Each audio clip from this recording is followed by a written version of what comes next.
কোনে মোক তুলি তালি কৰিলে ডাঙৰ, মৌ সনা মিঠা মাতে পাহৰি ভাগৰ।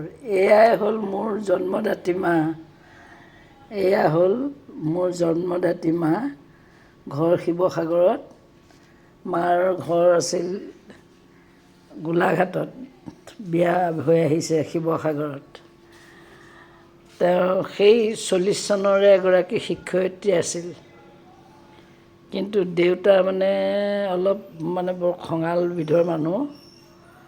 মাইকীয়ে ধন ঘটা নাখাওঁ বুলি চাকৰি কৰিবলৈ নিদিলে। মা চিলাইটো বৰ এক্সপাৰ্ট আছিল। তেতিয়া দিনতে শ্বিলঙত চিলাইত পাছ কৰি চাৰ্টিফিকেট আছিল। এয়াই হ'ল মোৰ মা। আজি আপোনালোকক মোৰ মাৰ লগত পৰিচয় কৰি দিলোঁ। এয়া আছিল মোৰ মা। এই যোৱা 2023ত ফেব্ৰুৱাৰী মাহত তেখেত বৈকুণ্ঠগামী হয়। বাৰু বন্ধুসকল, আপোনালোককো মোৰ মাৰ লগত পৰিচয় কৰি দিলোঁ। সুপ্ৰভাত।